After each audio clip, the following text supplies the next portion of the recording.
All right, it is 6 o'clock, and welcome everybody to the monthly Community Environmental Advocates public meeting on the Idaho Maryland Mine.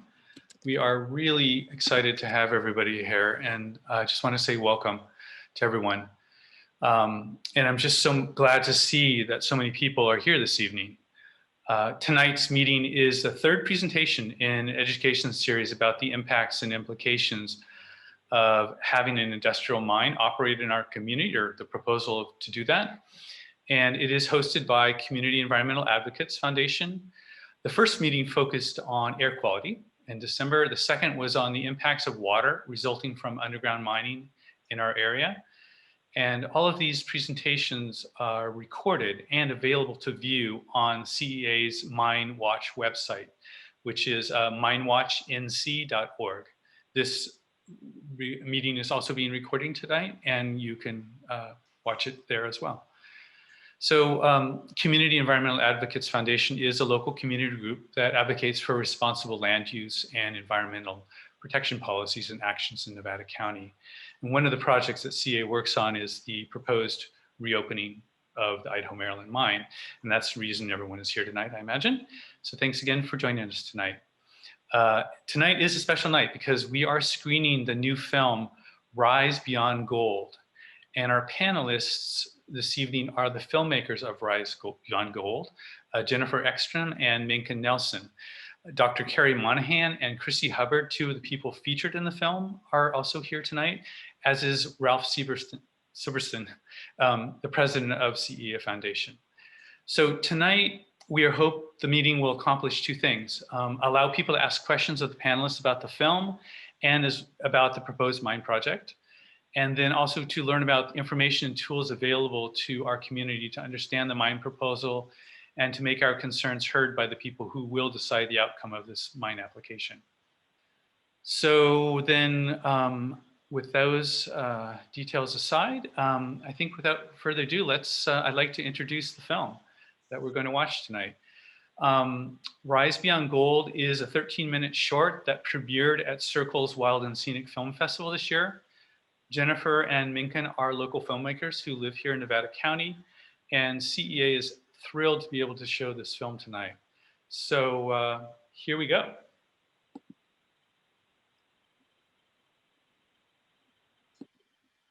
We have long been fascinated with gold. It's been a statement of wealth and prosperity for thousands of years. We seem more than ever to be driven by curb appeal and statements of excess.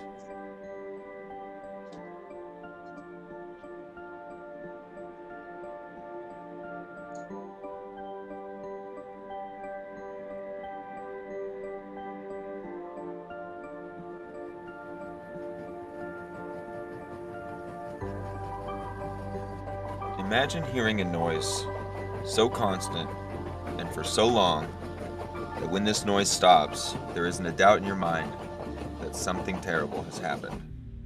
I do kind of remember when the rumbling all the time, and at one time it stopped. My mom said, "Oh, they must have had an accident in one of the mines because they're stopping so all the miners can rush to that mine to help." Nevada County boomed during the gold rush in the mid-1800s. Today, the hillsides are still scarred from the destruction that took place, and our waterways still carry toxins created from the gold extraction process. When I came to Nevada City, I literally had a what the hell happened here moment.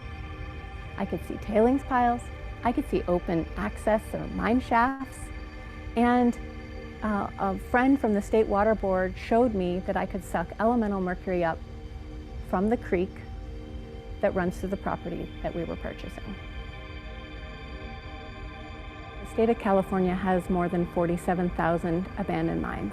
Idaho Maryland Mine was ranked as the #1 top priority abandoned mine by the EPA because of its proximity to our communities and because of the known contamination at the site and the known physical hazards at the site. A Canadian company called Risegrass Valley is proposing to reopen Idaho Maryland Mine right outside the city limits. If the permit is approved, the Idaho Maryland Mine will be blasting into the earth for the next 80 years. Their plan is to, drill for gold. There's actually 2 sites. They're talking about a large site called the Brunswick site, which is not far from our neighborhood behind us.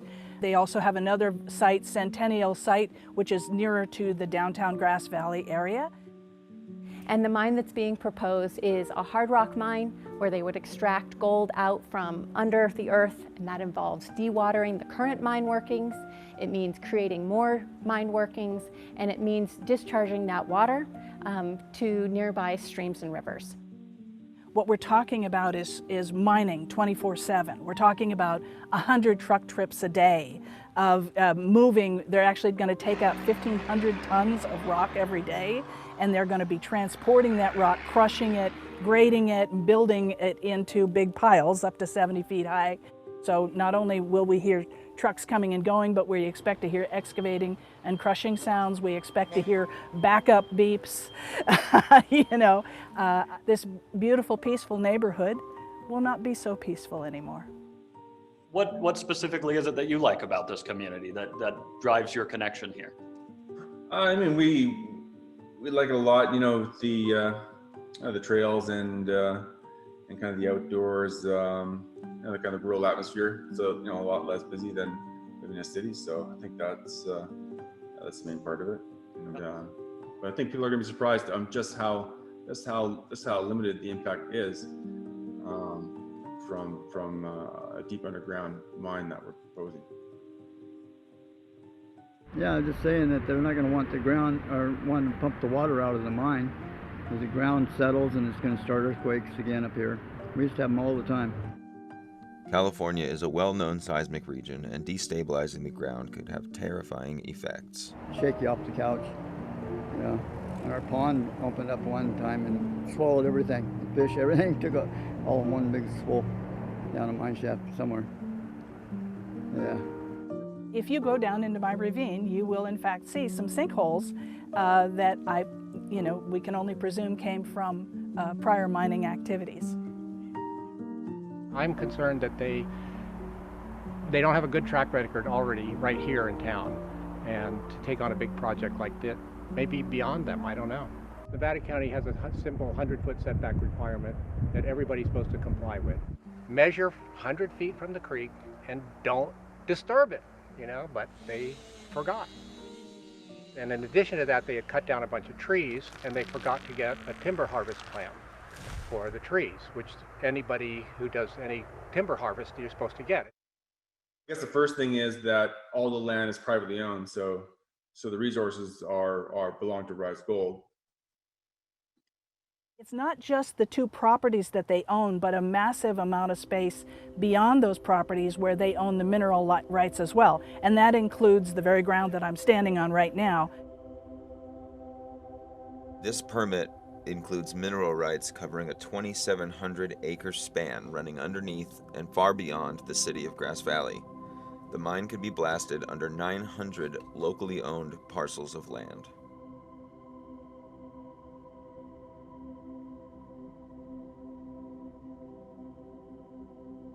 Well, the big problem on this dewatering at the very beginning of this project is that it would be pumping out about 3.5 million gallons of water every day. Flows that high can scour out a small creek and really take the aquatic life out with it, and cause, irreparable damage for as long as it's operating and beyond. Millions of gallons of contaminated water would be dumped into the South Fork of Wolf Creek, which runs directly through the heart of Grass Valley, to join the Bear, the Feather, and the Sacramento rivers before finally ending up in the San Francisco Bay. What we have here in the Sierra Nevada with our fractured granite is a system that can be tapped in many different ways. You stick a really big straw into that, like at the mine site, and start pumping water out of it, it can affect miles and miles and miles away by drawing water through, and that can bring contaminated water into and near these residential wells. One of the key concerns that we have here is actually economic concerns. We live on our well. It costs us practically nothing. We have wonderfully sweet water. If you take a step back and you say, well, wait a minute, they're talking about bringing in 312 jobs, but the reality is there are 350 private wells that live immediately above the mineral rights area that they own, or within 1,000 feet of that, right? So 312 jobs, but 350 homes that are at risk of losing their water, right? Or having their water fouled. We have had drought for years now, so much so that many people's home insurance got canceled, and we all have had to scramble, and we're paying higher prices already because of the fire risk, and now they're going to take the water out of the ground. Now what's going to happen? So during the power safety shutoffs from last year, we had a couple of generator fires. Power line fires, we get those quite a few times a year when things are drying out, that it becomes an issue and a concern for us. The daily power requirement for the mine is estimated to be 6 megawatts, enough to power 6,000 homes.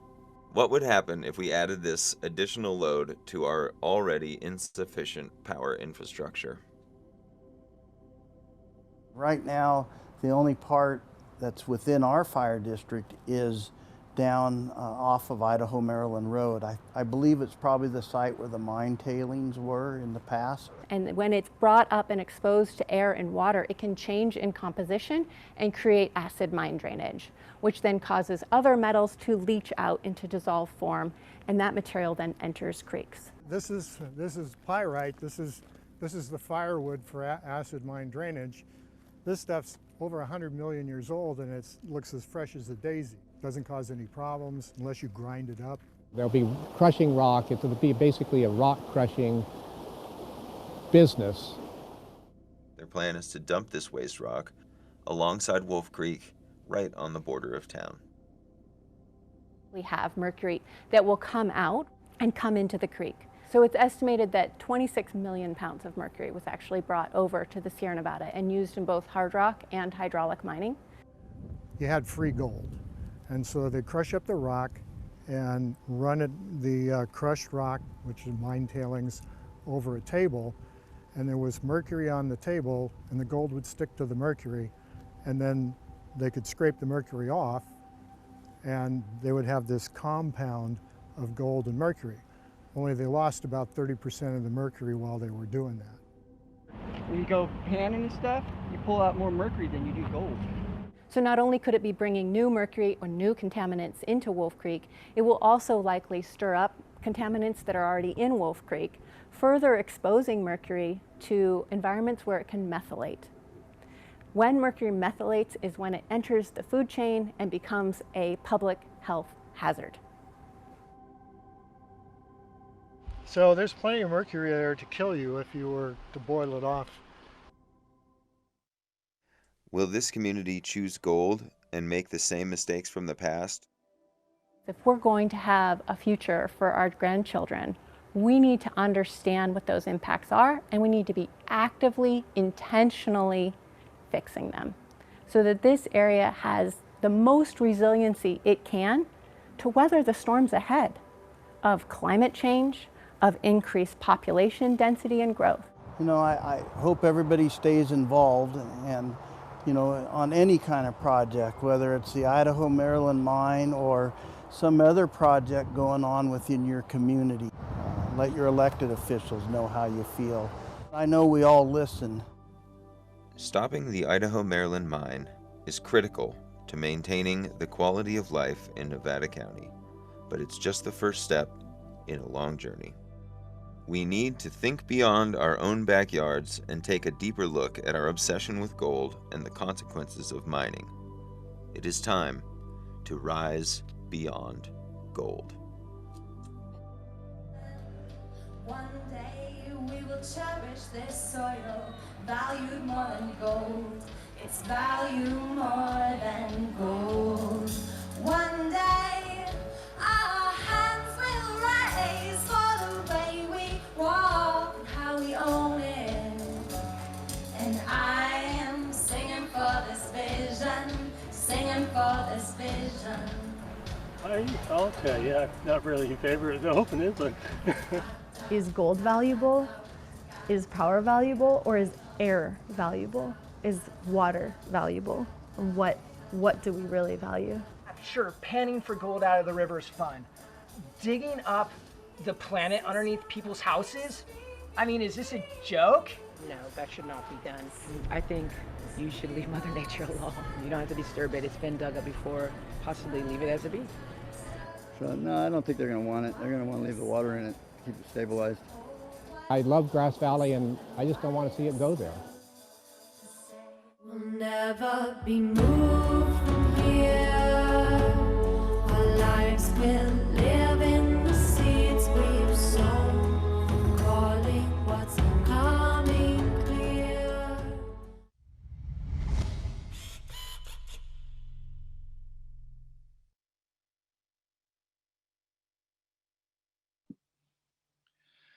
All right.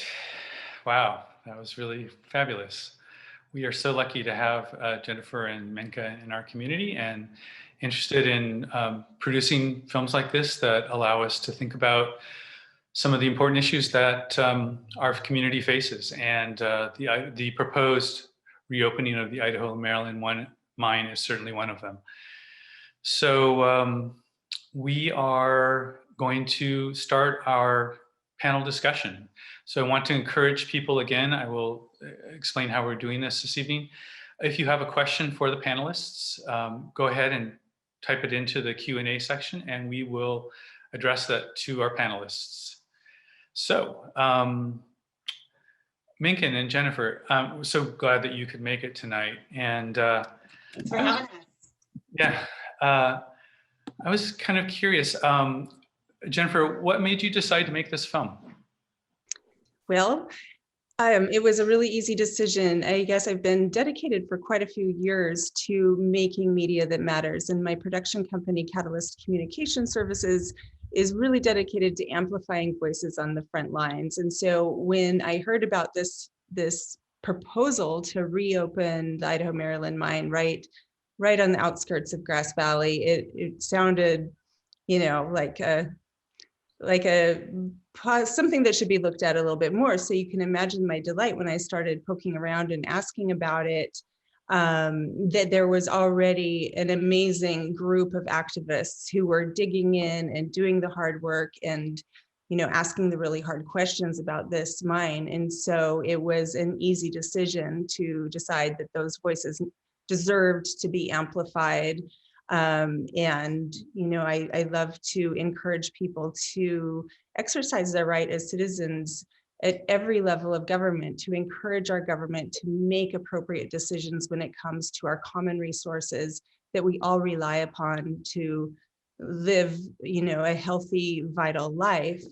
And so I'm just delighted that, you know, that the Sierra Fund and Community Environmental Advocates Foundation and other groups in our local community were so engaged on this issue and were very supportive and just jumped right in and helped Minkin and I get the job done on a pretty quick timeline. So you can also imagine my delight that everyone is here tonight on this workshop. So thanks for being here, everyone.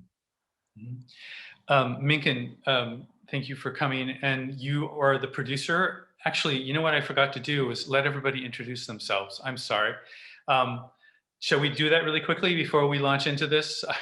I apologize, I forgot. Let me start with myself. My name is Greg Thrush. I work with the Sierra Fund and I'm a community organizer.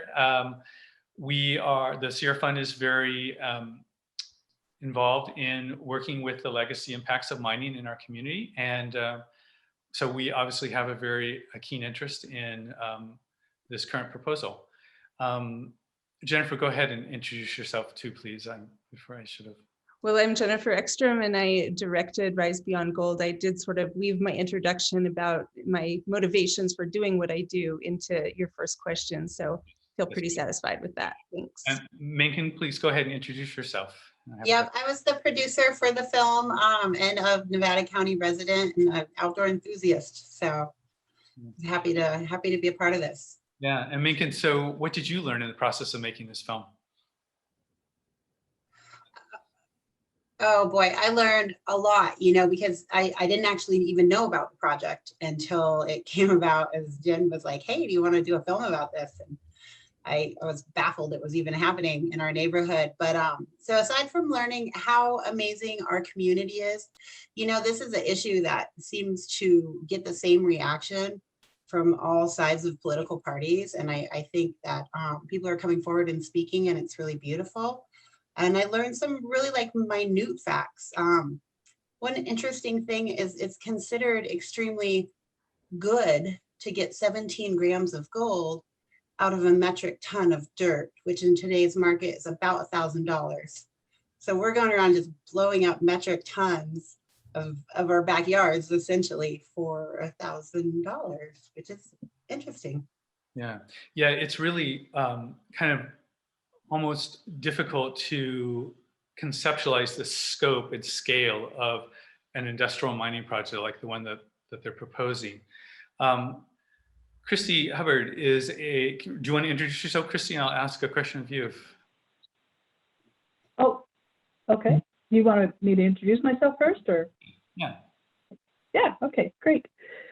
So hi everybody, I'm Christy Hubbard. I am a local homeowner. I'm also a volunteer with CEA Foundation. Yeah, I mean, my backstory is my husband and I moved up here about 3.5 years ago, you know, to make this our retirement home, not that I'm quite retired yet. And in fact, one of my goals was to be able to spend a lot more time on environmental causes. And lo and behold, this gold mine came up, and yeah, it's quite close to my home. So this is project number 1 for me on my ongoing environmental protection mission. Christy, were you aware that you were moving in next to a mine when you bought the property? You know, I was actually. It is kind of interesting because, you know, we really looked at it, and, you know, but we looked at a lot of factors. We looked at how beautiful this neighborhood was, what an amazing place it is, all of the beauty of the countryside, all of the, you know, the town's character itself. Yes, mining is the history, but, you know, really high value on family and arts and nature, right? You know, and we kind of did one of those balances, right? The mines have been closed since the 50s. They beat M Gold, you know, more than a decade ago, and we thought that was done. We even took a look at the zoning, right? We said, okay, but wait, how is this land zoned? And this land was actually zoned for light industrial. And we thought, well, okay, you know, I'm okay having a business park near my home. That's not a problem. You know, a little traffic here and there. You know, that didn't faze us. So we really, you know, when we were looking at it, you know, we really thought that was a pretty reasonable thing. You know, but now, of course, they're talking about rezoning. And, you know, while I was perfectly fine having a business park down the hill from me, you know, having one of the most toxic types of businesses in this world, you know, in my backyard, more or less, well, that's just a completely different story. So, yeah, we knew, but honestly, we felt that this town was done with that. Mm-hmm. Yeah, so I mean, as we all know, Grass Valley and this Nevada County and the Sierra Nevada really have a long history of mining, and the impacts of it are vast and not super well understood. Carrie Monahan, can I ask you to introduce yourself, and then I'll ask you a question. Sure. Hi, everybody. Thanks for coming out and being here. I'm the program director at the Sierra Fund.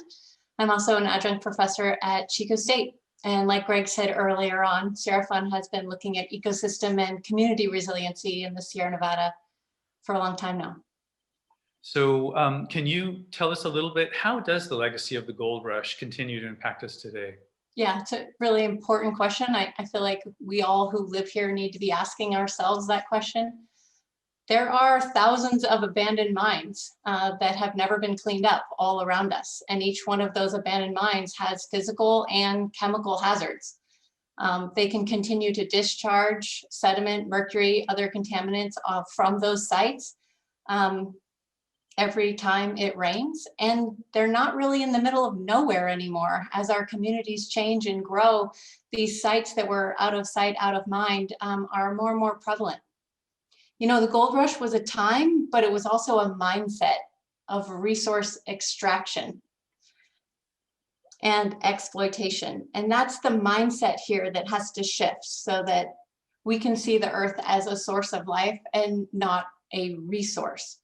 So really understanding what happened here is a critical part of being stewards of this place.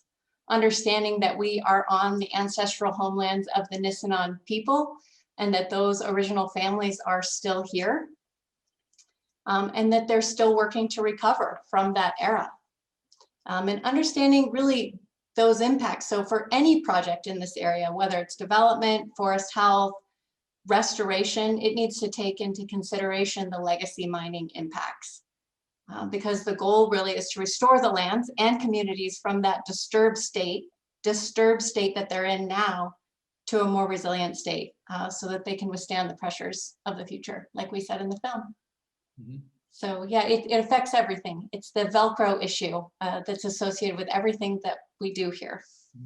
And you kind of started to talk about things, but what are some of the things that we can do about it right now? I mean, yeah, that's just it. I mean, I think understanding how it affects projects today, if you're proposing a development, if you're building a house, if you're looking for a house in Nevada County. I gave a talk to a group of middle school students and I asked them if any of them knew what an abandoned mine was, to a local school here pre-COVID years ago when we were actually in classrooms. And really a lot of hands went up and every student had an experience with an abandoned mine impacted property, you know, a tunnel that they had climbed through, a pit that they had explored. So the kids, the people who are out on the landscape are very aware of these sites and they're on our lands. They're a private property issue. They're a public property issue. When we're developing forest health projects with the Tahoe National Forest, we're also talking about mine remediation. So what we can do about it is be aware of what happened here, the unique problems that our gold rush communities have as a result and how it affects what we're trying to do next. Mm-hmm. Thanks. Yeah. One question that was asked was, and Paul answered it, but I want to kind of put it out to the rest of the panelists, is that the film mentioned pumping water out of the flooded shafts of the mine into the South Fork of the Wolf Creek. The question is, are there any current environmental regulations that would apply to this water input into the creek? Ralph, you want to introduce yourself? And oh yeah, sure. I can take a stab at that. I'm Ralph Silberstein, and I think you've already introduced me, but I am president of CEA Foundation, Community Environmental Advocates Foundation. And I just want to say it's really great to have so many participants tonight. So welcome everybody. Yes, there's many environmental regulations regarding the dewatering and the quality of the water. Right now, the discharge from the mine is already polluted and it's been draining into the main branch of the Wolf Creek for decades. And so Rise Gold will be cleaning this water up as they dewater the mine and dumping it into South Fork Wolf Creek. Unfortunately, South Fork Wolf Creek is a very small perennial stream. And so adding this amount of discharge, somewhere on the order of, I think it was 2 to 5.5 cubic feet per second water continuously will threaten the creek. And so we're concerned about the amount of erosion, mobilization of possible sediments that are there. They may even contain residual mercury, as Carrie was mentioning. And the Water Quality Board and Fish and Wildlife will be enforcing their regulations as for water quality standards for that. Great, thanks. Thanks, Ralph. Greg, may I jump in on that? Yeah, absolutely. Thanks. So I'd just like to add to what Ralph said and just to point out to folks on the call that one of the really difficult things to do over time, over the course of this dewatering process, is to ensure that the regulations are met by the corporation that's doing the process. So what we see time and time and time again is that there's these quality regulations put in place, but there isn't enough funding for the people who work for the agencies to go out and actually do the monitoring and to check on a regular basis. So that's when it comes down to us citizens, like really watchdogging. You can go online and you can see those, the levels of contaminants on the EPA's website, and it needs to be watched on a regular basis to ensure that the rules are being followed and that the decontamination of the water is adequate for that waterway. And in addition,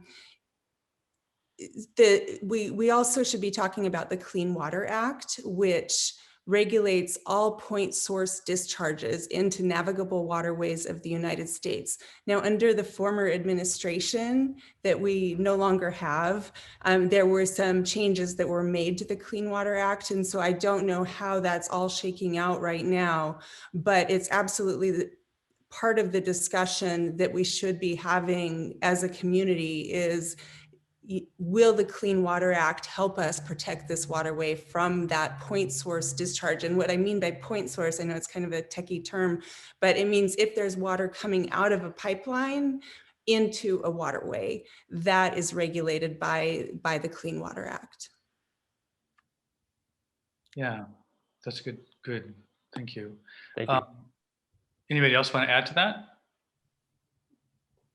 I would just like to add one point, and that is that the purification, the treatment of the water will need to go on forever, basically 500 years, 1,000 years. It's not just something that can be done in a short period of time. And so somehow or another, this project would have to be designed in such a way that some future people can continue to maintain it. It's very problematic. I think it require a huge reserve, a huge financial fund to assure that it is maintained going forward in the future. And if it's an active mechanical process that has to treat the water rather than a passive one, and then that would be a matter of maintenance as well as monitoring continuously. So it's a very heavy financial burden going forward. But we really need to pay attention to that. Mm-hmm. Christy, I know you've probably gone through a lot of scenarios about a mine operating next to, next to your house, and how it'll affect you and your neighbors. How about for the rest of us who don't live so close to a mine? I think it's important to also understand what the impact will be for our community writ large. Can you talk about that at all? Sure. Yeah, no, as a matter of fact, I think of this in two things, like, because there really are impacts specifically for those of us that live nearer, and then there are the broader impacts. And I honestly, some of the broader impacts are some of the ones that I worry the most about, right? Because we have, with all the rock crushing and escaped fugitive dust and transport of rocks and things like that, we have some very serious air concerns. Yes, they're controlling some things, they're very proud of the fact that they're controlling some stuff inside the plant itself, but that doesn't mean that it's fully controlled. There's a lot going on outside of that.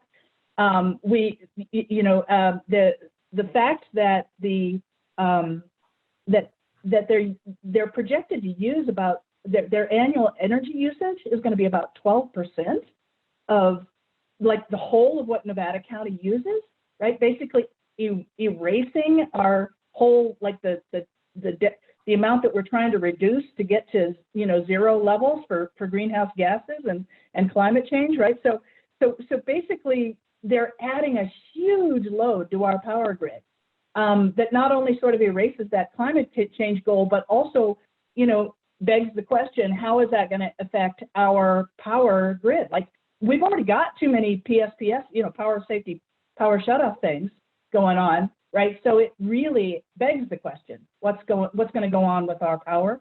And just generally speaking, I think for all of us, that between the air and the power and what's going on with, how is that going to affect the habitat and the creeks and the places that we love to drive by and walk through and things like that.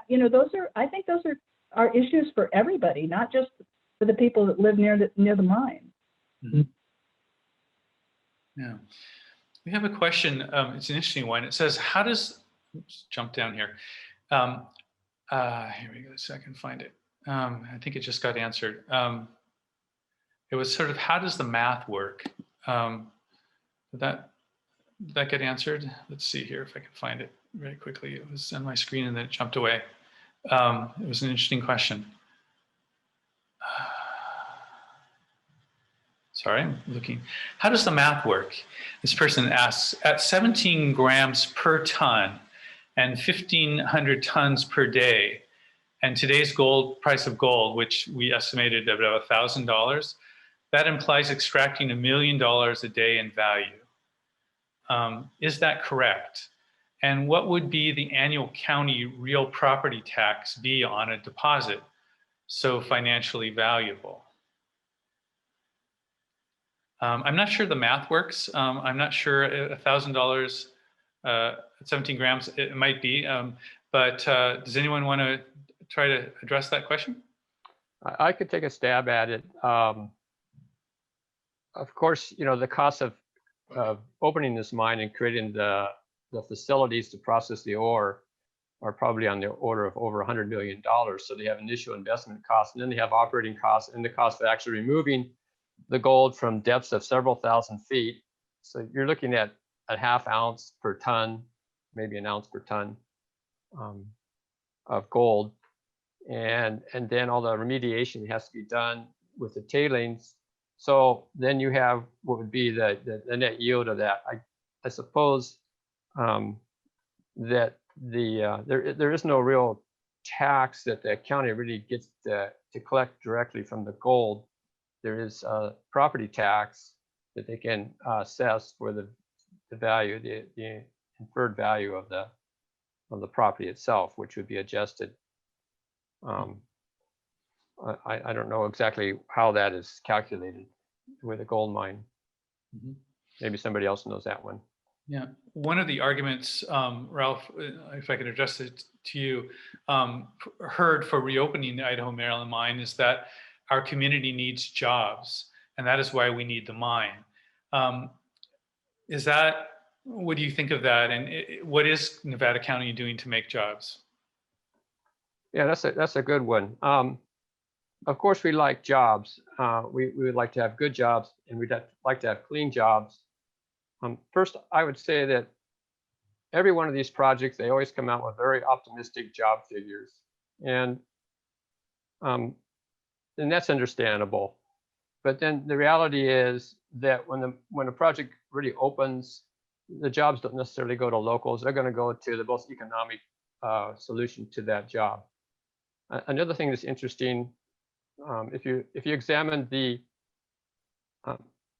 study, the economic study that was done on M Gold when they tried to open this mine in the 2008 to 2011 timeframe, the applicant initially said there'd be 800 jobs. Then after some scrutiny, they ratcheted it down to 600 jobs. And then when the independent economic study was done, it came out to be 400 jobs. And of those, they said that 52% would be from outside of the area, and more than 75% of those jobs would be people who are coming in and renting. So if you look at those jobs in terms of the impact on the community, it would impact rentals. There wouldn't be that many local jobs. And then the most surprising thing was, according to this, and this is part of the environmental impact report that was done for M Gold back in that study, the most interesting thing really to me is that they said that if the project weren't approved, and if the land was given up and used for its natural best use, which would be the way it was zoned, which is business park, some industrial and some housing, that it would yield twice as many jobs. So I would say that before we could really decide if there's an economic benefit to this mine and whether there's more jobs from this mine, we need an independent economic study. And I suspect that it won't be that good. The prior mine had a tile factory as well, so it had a lot more jobs offering in the first place, and it still didn't really show to be beneficial.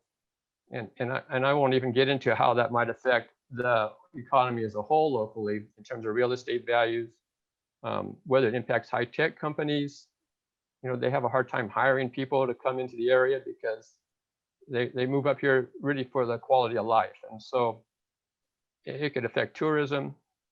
The big picture is it could really hurt our local economy, and it could end up not really providing that many jobs. So that's my take on it. Those were awesome points, Ralph. I'd love to just tag on you again if I can. Sure. One thing that I've found super interesting about their job proposal is that the vast majority of the jobs, I think it's 268 of the original proposal, are the jobs doing the actual underground mining. And those are 12-hour shifts. The shift changes 7 a.m. and 7 p.m. And half of those people, so 134 of the jobs that they're proposing, are going to force people to be underground for all day long. Like, is that a quality of life? Is that what people move to Nevada County for, to be underground for 12 hours a day? I think mining is not necessarily, go ahead. Oh, that's, finish your thought, Ralph. Oh, I'm just saying, yeah, you know, you have to be a certain type of person to be a miner. It's not cut out for everybody. You know, it may be a good paying job, but you know, I think it's not the majority of the population. I think the majority of the population likes to see some sunlight. You know, that's exactly what I was going to jump on, Jennifer, because I think, you know, because this really is a quality of life. And that, like, what is the nature of this town, right? This is, in many ways, like, this town is the phoenix that rose from the ashes of the toxic history of the gold, right? We've got this beautiful, idyllic, rural residential community with it's one of the state's top arts centers, one of 6 arts centers in the state, right? And we have this beautiful culture now, and now we're bringing back in one of this incredibly toxic business, right? And it just begs the question, like, come on, guys, like, yes, of course we need jobs, of course we do, and we all, and you know, with the pandemic, you know, the tourism's hurting even more. And so we're all acutely aware of that. And yet we just have to ask, you know, is this what we have to do to bring in the most toxic business that could possibly be? Come on, there's got to be other ways. And, you know, whether it's, you know, like, okay, like a high-speed internet and bringing businesses in that way because they can actually, so there's so many businesses.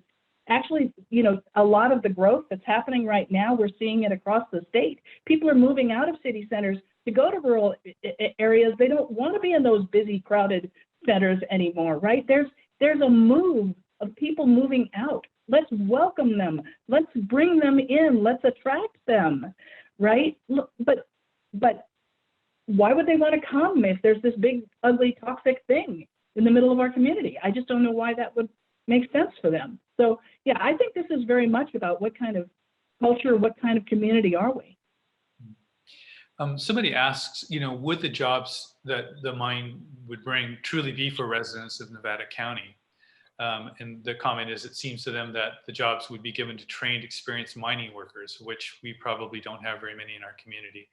What type of jobs would become available for those of us who, you know, do live here now and don't have specialized mining experience? Well, I think that's just like a lot of what Jen was talking about with those 12-hour underground jobs for some of them. But I think a lot of these jobs proposed are also going to be short term, right? Like when you're doing this, you're setting up, you have people coming in to do all the setup, and then you minimize employees just to reduce your bottom line, essentially. So even if they're stating a certain amount of jobs, there's no guarantee that those jobs are going to be here in 3 years. So I would just like to chime in. At this point, I wouldn't put a whole lot of stock in the actual job numbers that are shown. For example, the one chart that I showed all of the jobs for the mineral processing facility will be by trainees, and that from the local area. So I'm just trying to imagine how you could have 100 people who've never done mineral processing before suddenly show up and start working on something that's probably pretty complicated. So I think it's good to just take a hard look at what these job numbers really are, even in the way they're distributed. I'm sure there'll be some jobs like for management and routine tasks, but beyond that, it's pretty hard to say. Jennifer and Minkin, there's a question that somebody asked, great film. They said, how many regular people were interviewed for this film? I mean, obviously we are all people who are interested and concerned about this mine, but you talked to, I think, lots of people in the community. What percentage of them were anti-pro mine reopening? Do you know? Pretty much the majority of them. I think we talked to 1 or 2 people that were like for it. And it was interesting because we commented on it. One of the people who went on and on about all the devastation that it was going to cause at the end of the interview was like, but I'm for it. And then we were kind of laughing. We're like, well, I guess we have to count that as a 4. But I don't know, Jen, how many people do you think we interviewed? It was definitely, I feel like well over 20. Somewhere around there. And I remember 2 people who spoke favorably about the mine, and one of them was the one that you mentioned, and then the other gentleman was a construction worker who started out saying, oh yeah, that's cool, that's our history, let's do it. Like, we can show people, this active thing that symbolizes our history in our community. And then he continued talking for about 5 minutes. And by the end of it, he's like, that's such a bad idea. No, we can't do that. He just like talked himself right out of it. It was pretty fascinating. I loved those street interviews. It was really fun. Yeah, and we actually, unfortunately, didn't use a lot of the street interviews, not because the people interviewed weren't fantastic, but because the lighting wasn't right or the audio. And so the film doesn't really capture how many people we went around and harassed on the streets, actually. Carrie, let me ask a question of you. In the film, you talk at length about the unknown impacts of dewatering a mine. And I was wondering, does the geology of our area is it specifically make it more complicated for us to know what exactly will happen during a dewatering or a mining events? Exactly, yeah. I mean, this is the kind of thing that people can spend a lot of time trying to create models for. But it's extremely difficult to do in a fractured granite system. And so what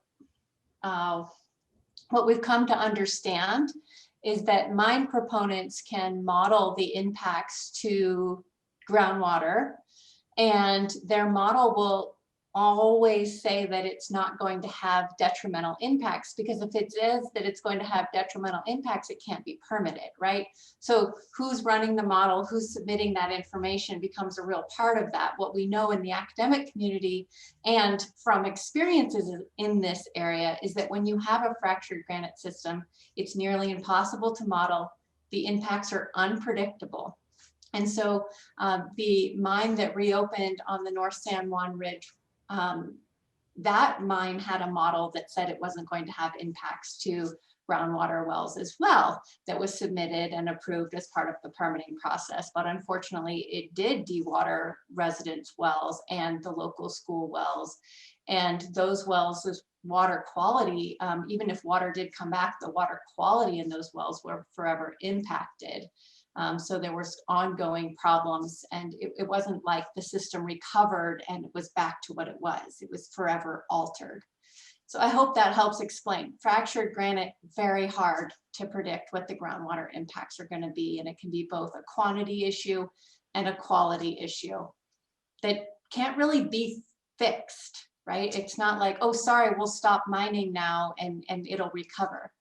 That did not happen in that site, and can't expect that to recover in that way.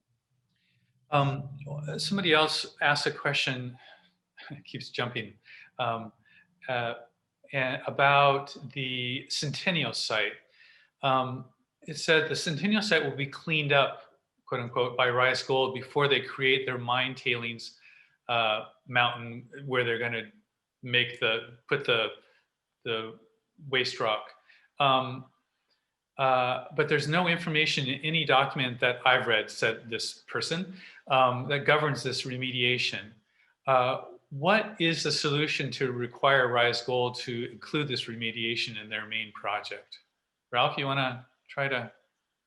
Yeah, I would like to talk about that. Independent of the mine project, and actually starting in August of 2019, Rise entered into an agreement with the Department of Toxic Substances Control to clean up the Centennial site. That site was actually lined up to become a Superfund site, and the Superfund gave a conditional hold off on rating it as a Superfund site because of the agreement that Rise Gold signed with the Department of Toxic Substances Control. So while this mine project has been moving along, also in parallel, the DTSC, which oversees this cleanup project, has been processing their permit, and so far they've done an environmental, what they call a preliminary endangerment assessment. They've assessed the contaminants on the site. They found high levels of mercury, lead, arsenic, nickel, manganese, I think. I'm trying to remember. But anyway, quite a bit of metal contaminations. In the tailings, there are 270,000 cubic yards of tailings from legacy mining, from the mining from the Idaho Maryland Mine in the past, because this was where their main site was. And so at this point, the word is that a remediation action plan, or basically their plan for the cleanup, will be published probably next month. And so when we see that plan, we will review it. It's important to realize that it's entirely independent of the mine, this cleanup project. It has to be done under the Department of Toxic Substances Control, whether or not the mine is approved. But the mine is planning on dumping new tailings on this site after the cleanup is done. And so, well, I could just shake my head and say, well, I don't know. What can I say? I think it's important to add that for the mine to be permitted under the Surface Mining and Reclamation Act, it has to have a reclamation plan. Reclamation has to have a plan to be put back into a state that can be usable, or reclaiming that. And it also has to have proper bonding, so that if something happens after a mine opens and they go bankrupt midway through, there's enough money in a bond to reclaim that site. So those are two really important pieces to watch for, to make sure that the rec plan is sufficient, that the bond is sufficient, because that's unfortunately the part of this industry that gets a bad rap, is that they're not. Could I ask you a follow-up question, Carrie, on that? My understanding is that oftentimes these polluting companies, over time, they'll take the resources, they'll make the profit, and then they go bankrupt when the majority of the resources are extracted and processed. And so after a bankruptcy, if that happened, would the bond still be in place and available? Yeah, that's the idea, is that the bond would literally be money set aside to put that property back. And yes, that's right. Okay. So, and then I wanted to answer to the question people asked, where, I've seen no documents about this. There's a wonderful website called EnviroStar, like environmental, EnviroStar. And that's where all the information that DTSC is working on, all those reports on the Centennial site and others, all the inspection reports go there. And so you can go see what the contaminants of concern are for that site, and what the preliminary endangerment assessment says are the issues with that site. Good, thanks. We were starting to get some questions about just the process. So yes, we've got this proposed mining project in the works. So a couple of questions, related questions are, what are the steps in the approval process, and where is it at this point? And at what point and step is the best place to take a stand against it? Anybody want to take that? Well, Where- I can take a stab. Hello? Okay, so right now the county is processing, well, I should say the consultant that the county has hired, that RISE is paying for, is working on a draft environmental impact report. And we expect that to come out sometime in the next couple of months. At that point, that's the point in which you can really take a look at what the project is. A lot of these questions that we have about the project should be answered. It's a very difficult project to assess. There's hundreds of documents online that you can review. So it's going to be a big report and a lot of information. But that's a key point in time where if people want to address this mine is to become informed. Either go to our website, go to the ceanc.org website or the MineWatchNC.org website, and there's links there that would help you too to evaluate the project and then comment. You'll have a chance to do written comments. There should be public hearings. Hopefully there'll be some information sessions plus at least one hearing before the Planning Commission, and then ultimately it goes to the Board of Supervisors. The Board of Supervisors, well, after the comments are done with the draft EIR, I got ahead of myself there, but then they take all those comments, they answer them, and they write a final environmental impact report. And that final report is the one that ultimately will go to the Board of Supervisors for the decision. So the way to respond to this mine is to be active, become informed, write comments, try to write comments that address your concerns and address the issues for the environmental impact report draft, and then talk to your supervisors, write to your supervisors, and keep track of the project and participate in the public process. And it's never too soon to do that. Correct. When is the Board of Supervisors vote going to happen? Somewhere between this fall and a year from now, I would guess. It's really hard to say. It depends on how long the consultant takes to do the draft environmental impact report, and then you know, it hasn't come out yet. The last I checked, they were still waiting on some revisions to the technical documents that they need in order to complete this report.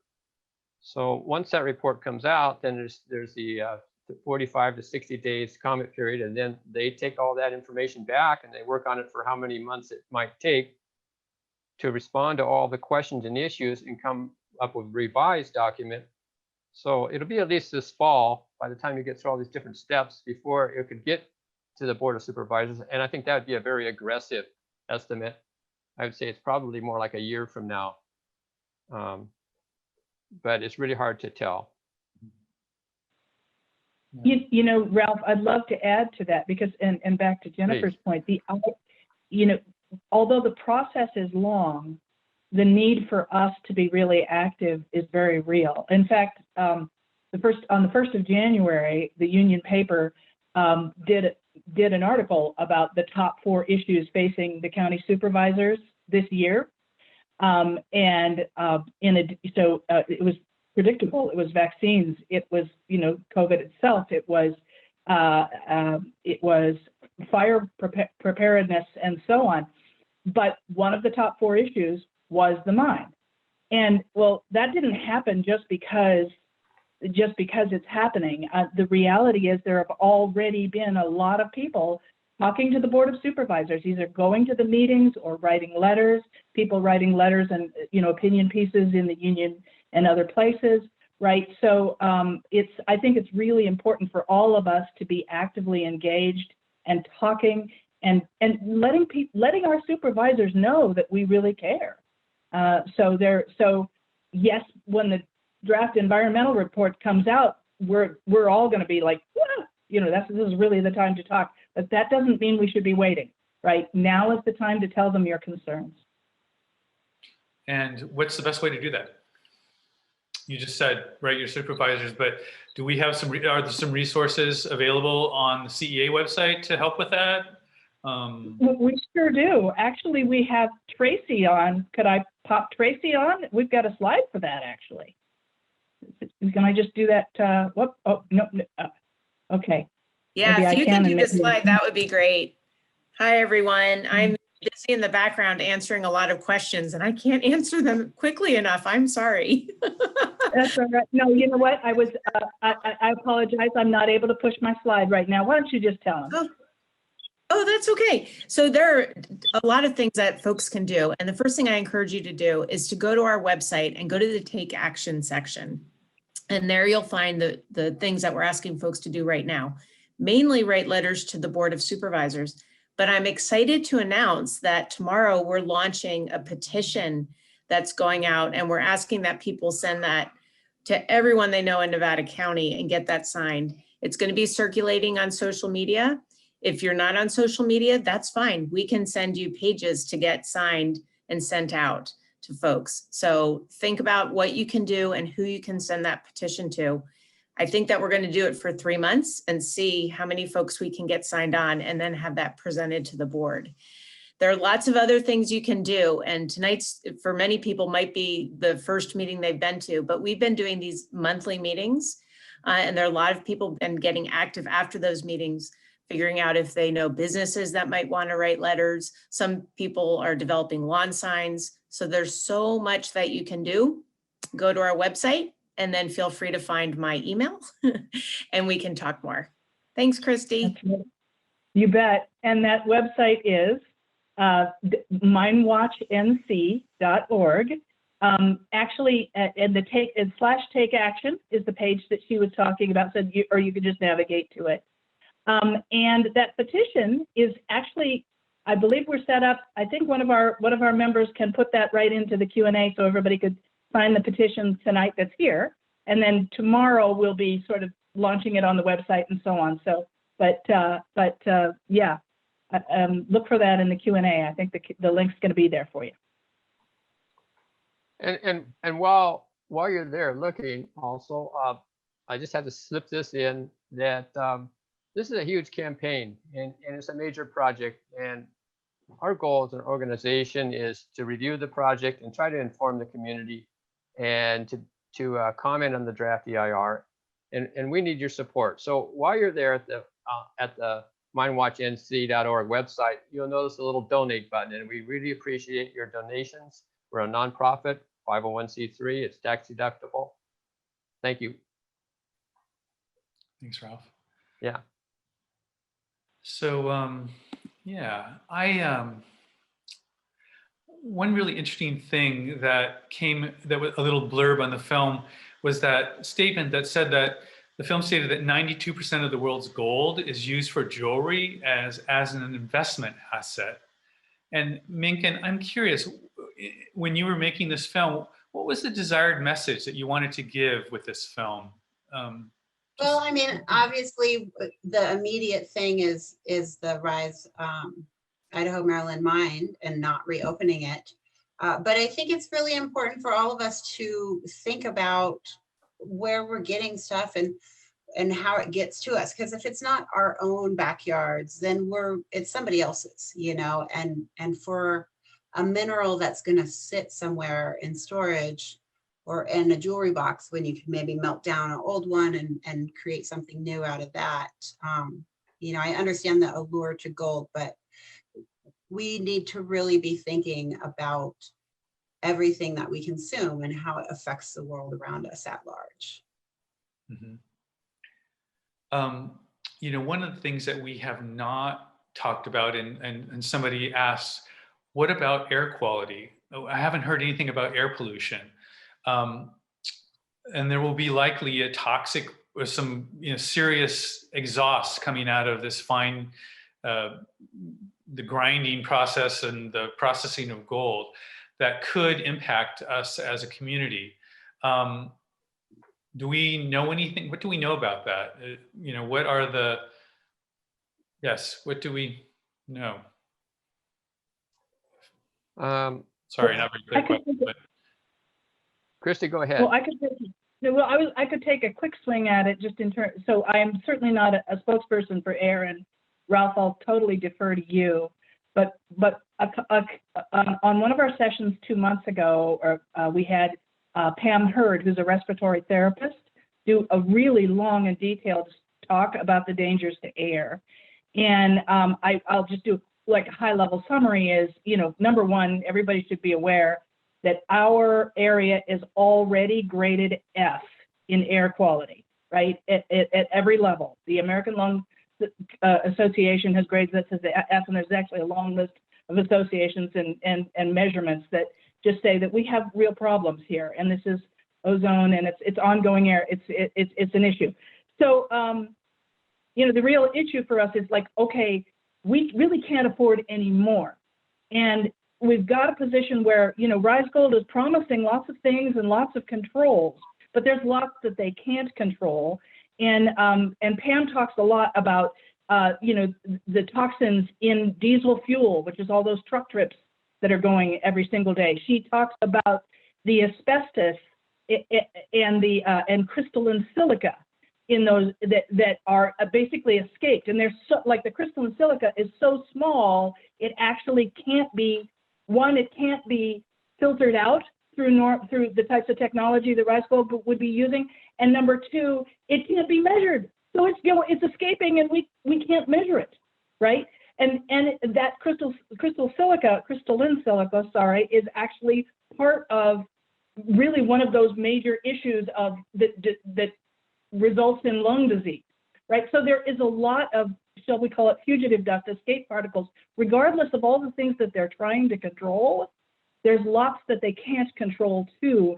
And since we're already compromised, and this is, then how much more can we afford? I think, some of us believe the answer is no, we can't afford any more. What I would really encourage you to do is to go to the MineWatch website, because her entire presentation is there. It's about a 10-minute presentation. The entire transcript of it is there. And so just go to our library and search on air. It's right there.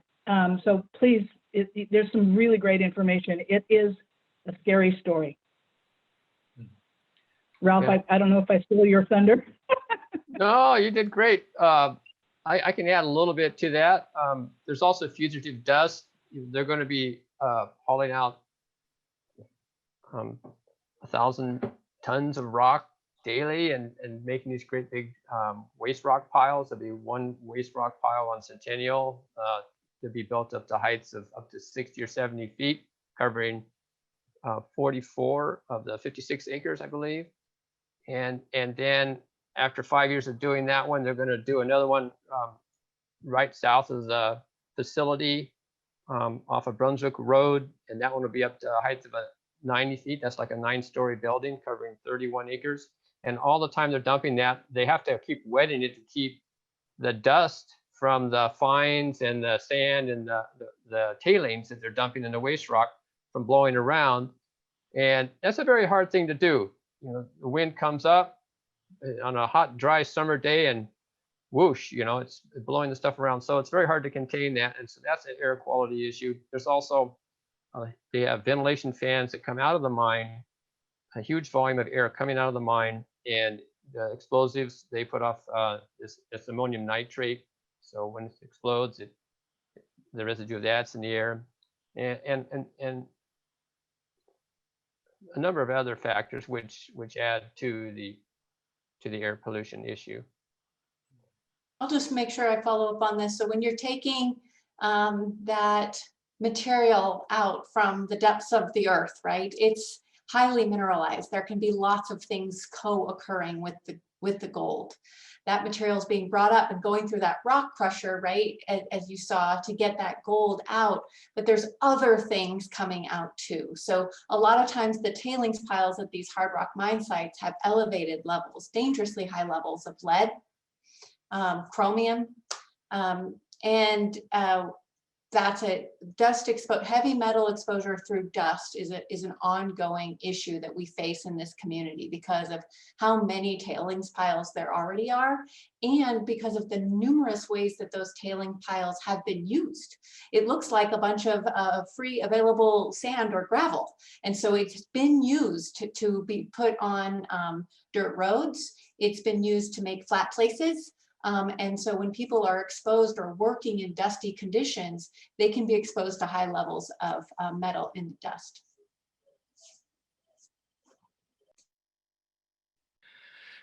Somebody just added, the filmmakers did an awesome job, and can we help you make a follow-up? And one of the things I was curious about, is there anything, Jennifer, is there anything that didn't make it into the short film that you feel is important for people to know? Or, you know, is there, yeah. Thanks. Yeah, thanks to the person who complimented us on the film. Really appreciate that. There's many things that actually didn't make it into the film. It was done very quickly, and it's a very short film, and it's a complex, super important issue with a lot of facets to it. But one thing that in particular comes to my mind that I'm not hearing a lot in the discussion, and I think it's really important for people to know, is the explosives issue. And so the corporation that is proposing this mine, the CEO, Ben Mossman, he has another endeavor going on up in British Columbia that he is embroiled in a legal dispute currently over some of the problems that have occurred with the environment in that project. And one of them is improper storage of explosives. And so in this situation, in the original application materials, it was indicated, if I remember correctly, I think it was 1 truck trip per week would be brought in so that they wouldn't need to store very much explosive on site at any one time. But what that means for the residents of Nevada County is that there's going to be a truck every week for 80 years coming in and out of the highways and the rural roads carrying a whole truckload of dynamite. It's like, do we need that on our road? I think that it should be part of the conversation. Interesting. And also, I would imagine a massive fire hazard. Yeah. Hmm. I mean, just imagine an accident. Somebody made a comment. So it seems like it's an extreme conflict of interest to allow Rise Gold to enter into a cleanup contract with the state of California when they left a toxic wasteland in their own country. And I think they're referring to Mossman's prior projects in Canada. I'm not sure we want to enter into that, but does anybody want to address that? What is the track record of CEO Ben Mossman? Well, as Jen just mentioned, he is currently in legal disputes for the damage that was caused and is still being caused up there currently. If people are interested in that, where would they find out more information? You'd probably just Google. Well, there's actually, there was an opinion piece that went up on the Union. It's also up on our MineWatch site. And it really is about, the title is Why Rise Gold Shouldn't Be Trusted. And I just encourage you to go to the MineWatch site and read that, because yes, there was explosives issues. There was a toxic spill. The bond that they had did not cover the cost of the cleanup. And yes, and Mr. Mossman is in legal trouble and still in court on that. So, could we put the link for that in the answers? Is it on the MineWatch website? Yes, it is. Yeah. And, So and actually, yeah, just go to the library. It's easy to find. Yeah. Just Why Rise Gold Shouldn't Be Trusted. You and Bob did a great job on that opinion piece, I thought, Christy. Great work. I wasn't putting my name out there, but yes, my husband, Bob, did the research on that. Yeah, thank you. And then I'm curious about, I mean, I don't think any of us were surprised to hear that the bonds didn't cover it. How do we set the value for how high the bond should be, and who is coming up with that number, and who is dictating that they get the surety bond at that level? It's a great question. I'll add my piece to that. I'm sure Ralph should too, but the bonds are set based on the information that we have. And the information that we have is usually incomplete about what the impacts are going to be. right? Because we've done, typically mine sites have done some groundwater modeling that have said, this is going to be our area of impact, right? And that's sometimes wrong. And the characterization of this site, the current conditions at the site haven't been fully characterized. Like, we haven't got water samples from the underground workings. So we don't necessarily know what the ongoing water quality impacts are going to be. So in other words, we need to know a lot more in order to do an adequate job there. Ralph? Yeah, I think that kind of wraps it up. We need more. Well, I wouldn't mind commenting on that, because I think, you know, one of the things that I'm worried about as a homeowner is the fact that, you know, Carrie, you were talking about it. You're about the hydrogeology, the complexity of the rock structure that we have, right? And you know, right now, Rise Gold is perfectly happy to say that there's zero risk. And they're literally using the word zero risk to wells, you know, other than the few homes that they've already identified. And so, well, if that really gets believed, then does that mean that no bond gets put against that? So if the wells do fail, does that mean that, you know, the 300 plus people that have wells here are just high and dry for months with no water? I mean, because where I live, I do have a well. You know, where I live, we would literally have to bring NID water in. That's not going to happen in a day, right? And who's going to pay for it? You know, I think the question of what is the definition of the risk that needs a bond is really critical to this discussion. I think, yeah, on the well issue, and it's almost a separate animal, because, well, like in your case, Christy, they've shown that they intend to be mining directly under your neighborhood. They're going to be mining under the Loma Rica neighborhood probably.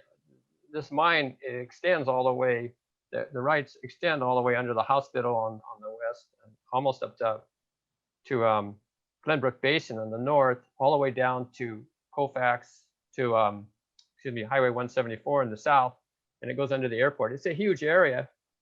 And the study that they did on the dewatering, it actually shows that the water level will drop between 1 and 10 feet on about 150 wells in their own study. And that's based on a lot of assumptions. It's based on where they're going to be mining.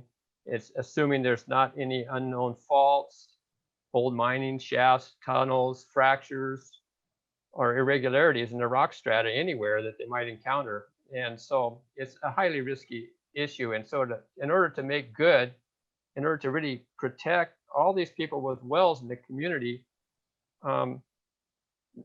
they would need millions of dollars. I mean, if you lose your well, you're on a piece of property, and you could be without water for a year trying to get a well in or trying to get NID water to you. I don't know how any way you can make it right.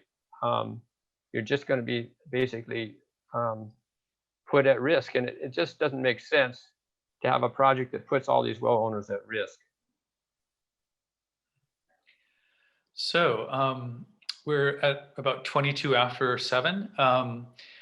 I think we've answered a good number of the questions. I know a lot of them also were answered online. I hope people got their questions answered.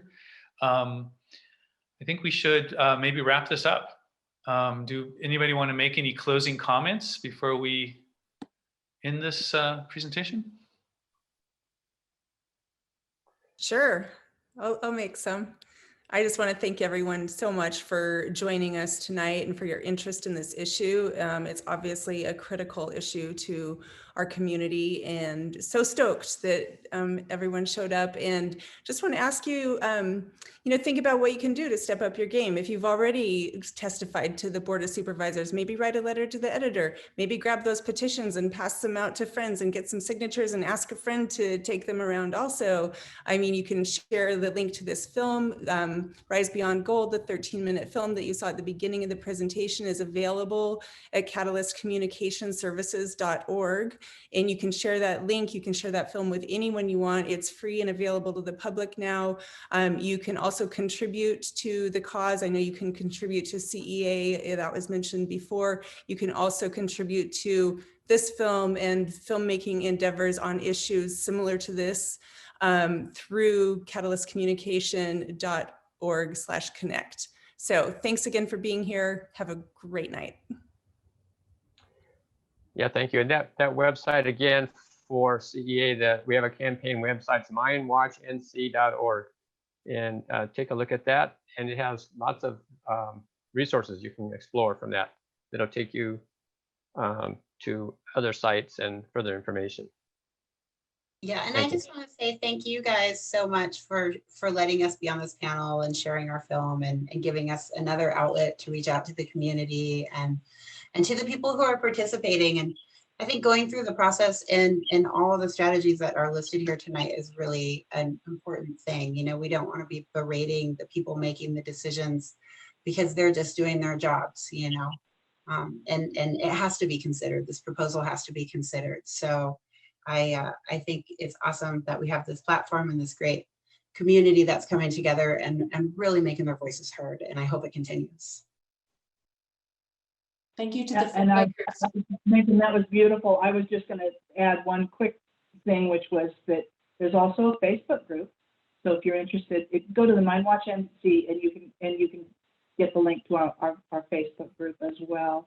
But yeah, I will echo what you said. This is about our community and the nature of who we want to be, right?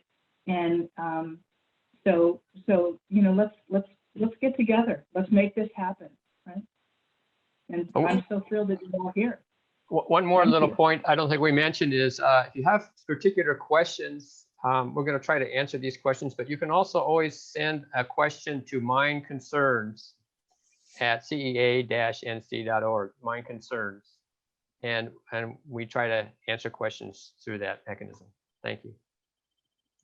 Thank you for having us, and thank you to the filmmakers for giving this issue a voice and letting it be seen. Thank you for caring about not just what might happen here, but what has happened here, and struggling with that. How do we be stewards of this place into the future? So really, thank you.